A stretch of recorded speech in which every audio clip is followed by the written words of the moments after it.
যুক্তরাষ্ট্র ও ইসরায়েলের সঙ্গে চলমান সংঘাতে বড় ধরনের সামরিক ও অর্থনৈতিক ক্ষতির মুখে পড়েছে ইরান। দেশটির বিমান প্রতিরক্ষা ব্যবস্থার উল্লেখযোগ্য অংশ ধ্বংস হয়েছে, নিহত হয়েছেন শীর্ষ পর্যায়ের সামরিক ও রাজনৈতিক নেতারা। আগে থেকেই চাপে থাকা অর্থনীতিও আরও গভীর সংকটে পড়ে। তবে সামরিক বিশ্লেষকদের মতে যুদ্ধক্ষেত্রে ক্ষতিগ্রস্ত হলেও যুদ্ধ পরবর্তী আঞ্চলিক নিরাপত্তা ও কূটনৈতিক সমীকরণে ইরান তুলনামূলকভাবে শক্তিশালী অবস্থানে রয়েছে। বিশ্লেষকরা বলছেন, সাম্প্রতিক মাসগুলোতে যুক্তরাষ্ট্র ও ইসরায়েলের ধারাবাহিক বিমান হামলার পরও ইরানের দুটি গুরুত্বপূর্ণ কৌশলগত সম্পদ প্রায় অক্ষত রয়েছে।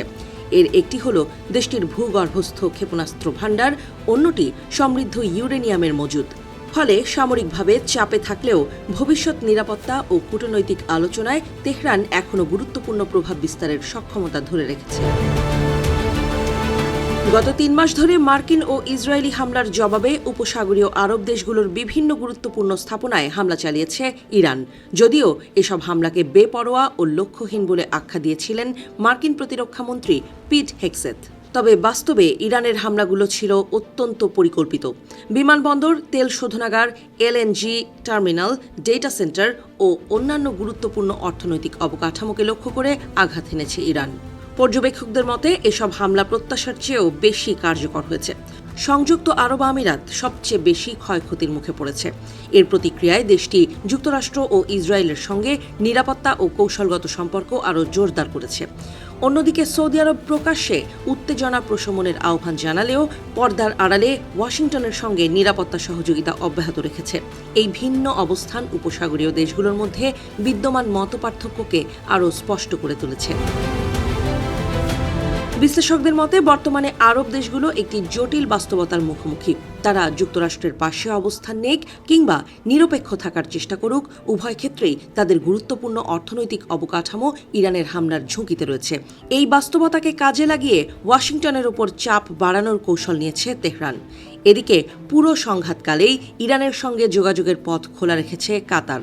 ফলে সম্ভাব্য শান্তি আলোচনা বা সমঝোতা প্রক্রিয়ায় দেশটি গুরুত্বপূর্ণ মধ্যস্থতাকারীর ভূমিকা পালন করতে পারে বলে ধারণা করা হচ্ছে। বর্তমানে যুক্তরাষ্ট্র ও ইরানের মধ্যে যে সম্ভাব্য শান্তি চুক্তি নিয়ে আলোচনা চলছে তা মূলত দ্বিপাক্ষিক পর্যায়ে সীমাবদ্ধ, অর্থাৎ উপসাগরীয় আরব দেশগুলোর নিরাপত্তা ও স্বার্থের বিষয়গুলো প্রধান আলোচনার বাইরে রেখে পরে বিবেচনার জন্য রাখা হচ্ছে।